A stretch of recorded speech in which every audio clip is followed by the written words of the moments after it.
அவயத்தை உருவாக்குது. ஒரு அமையம் என்பது சிஸ்டத்தை உருவாக்குது. சர்க்குலேட்டரி சிஸ்டம், டைஜஸ்ட் சிஸ்டம் இந்த மாரி மல்டி சிஸ்டம்ஸ் இருக்கு. இந்த சிஸ்டம் எல்லாம் சேர்ந்தது தான் ஒரு மனித சரீரம்.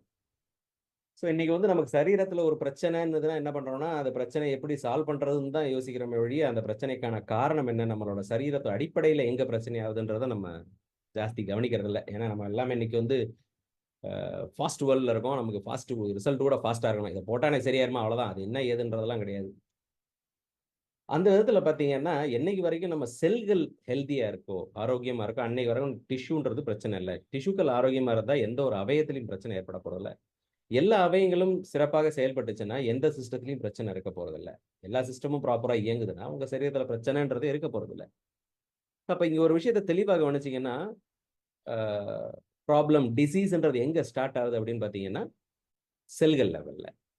ஸோ செல்கள் அழிவது தான் எந்த ஒரு டிசீஸுக்கும் ஒரு ஆதாரமாக, காரணமாக அமையுதுன்றாங்க.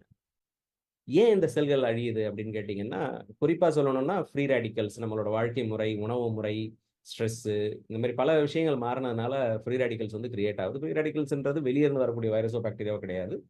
நம்ம உடம்புல இருக்கிற ஹெல்த்தியான செல்ஸ் இம்பேலன்ஸ் ஆகுறனால உருவாகிறது. ஸோ இதுல ஒரு அடிஷனல் விஷயம் என்னன்னா, நம்ம உடம்பே இந்த ஃப்ரீ ரேடிக்கல்ஸ உருவாக்குது அப்படின்னா, வேதனையான ஒரு விஷயம் தான். அது என்னன்னு கேட்டீங்கன்னா, நம்ம செல்கள பத்தி பேசுறோம். செல்களுக்குள்ள ஒரு முக்கியமான பகுதி மைட்டோகாண்ட்ரியா அப்படின்னுவாங்க. ஸோ இது வந்து பார்த்தீங்கன்னா, ஒரு பவர் பிளான்ட் மாரி. இப்ப நம்ம உலகத்திலே எடுத்துக்கோங்களேன். அ நிலக்கரி வச்சு எனர்ஜிய உருவாக்குறாங்க. தண்ணிய வச்சு எனர்ஜி உருவாக்குறாங்க. இந்த மாரி ரா மெட்டீரியல்ஸ் நெறைய இருந்தாலும், அத உருவாக்குற பிளான்ட்ன்னு ஒண்ணு இருக்கு இல்லையா? அது செயல்பட்டா தானே எனர்ஜின்னு ஒண்ணு கிடைச்சா தானே நம்ம உலகமே இயங்கும். ஒரு நிமிஷம் யோசிச்சு பாருங்க. இந்த உலகத்தில எனர்ஜியே இல்லன்னா, எதுவுமே இயங்காது. அதே மாரி தான் நம்ம உடம்புக்கு என்னதான் நம்ம ஆரோக்கியமான உணவுகள், சப்ளிமெண்டரீஸ் என்ன இது பண்ணாலும், அத செல்களுக்கு தேவையான ஒரு ஃபார்மட்டா கன்வெர்ட் பண்ணி குடுக்க வேண்டிய முக்கியமான வேலைய பண்றது இந்த மைட்டோகாண்ட்ரியா. செல்ல இருக்கிற ஒரு பகுதி. இந்த மைட்டோகாண்ட்ரியா ப்ராப்பரா இயங்கணும்னா, அதுக்கும் சில மூலக்கூறுகள் தேவ. அப்ப அந்த மூலக்கூறுகள் சரியா கிடைக்காத பட்சத்தில், இந்த மைட்டோகாண்ட்ரியா எனர்ஜி அதிகமா புரொடியூஸ் பண்றதுக்கு பதிலா, இந்த ஃப்ரீ ரேடிக்கல்ஸ் அதிகமா புரொடியூஸ் பண்ணும். அது வந்து உங்க உடம்புல செல்கள் அழிவ உருவாக்கும். பலவிதமான நோய்களுக்கு காரணமா அமையுது. நம்ம எடுக்கக்கூடிய உணவ இந்த மைட்டோகாண்ட்ரியா செல்களுக்கு தேவையான ஒரு ஃபார்மட்ல மாத்தி குடுக்குறது. ஏடிபின்ற ஃபார்மட்ல மாத்தி குடுக்குற அந்த ப்ராசஸ் பேரு ஏரோபிக் ரெஸ்பிரேஷன் அப்டின்னுவாங்க. இப்ப இந்த ப்ராசஸ் நடக்கிறதுக்கு வந்து பார்த்தீங்கன்னா, முக்கியமான ஒரு மூலக்கூறு வந்து NADH அப்டின்னுவாங்க. இந்த NADH ப்ராப்பரா இல்ல அப்டின்னா, இந்த எனர்ஜி கன்வர்ஷன்றதுக்கு பதிலா ஃப்ரீ ரேடிக்கல்ஸ் கிரியேஷனா மாறிடும்.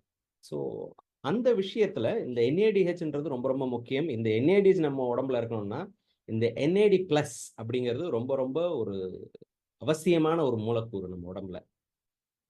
இந்த NAD+ நம்ம சரீரத்துக்கு தேவையான எனர்ஜி புரொடக்ஷன்ல மட்டுமே கிடையாது, பலவிதமான அடிப்படையான ஒரு இயக்கத்துக்கு இது ரொம்ப ரொம்ப எசென்ஷியலா இருக்கு. குறிப்பா சொல்லணும்னா, DNA வந்து சரி பண்றதுக்கு, DNA ரிப்பேர் பண்றதுக்கு, செல் டிவிஷன்ஸ் அந்த செல்கள் வந்து 1 2ஆ மாறும், 2 4ஆ மாறும். அதுக்கு சிக்னல்ஸ் செல்லுக்குள்ள சிக்னல்ஸ்க்கு, மைட்டோகாண்ட்ரியல் ஃபங்ஷன்ஸ். ஸோ இந்த மாரி பலவிதமான நம்மளோட உடம்போட அடிப்படை இயக்கத்துக்கு இந்த NAD+ன்ற மாலிக்யூல் ரொம்ப ரொம்ப ரொம்ப எசென்ஷியல் அப்படிங்கிறது இன்னைக்கு கிளினிக்கல் ரிசர்ச் மூலமாவே ப்ரூவ் பண்ணப்பட்டிருக்கு. அப்ப என்ன நடக்குதுன்னா, நம்ம செல்ல பத்தி பேசுறோம். இப்ப செல்லுக்கு உள்ள இருக்கிற விஷயங்கள், பேசிக் லெவல்ல எங்க டிஸ்டர்ப் ஆகுதுன்றத நம்ம வந்து கரெக்ட் பண்றோம். ஆரோக்கியத்தையும் பெறலாம், இளமையான தோற்றத்தையும் பெற முடியும்.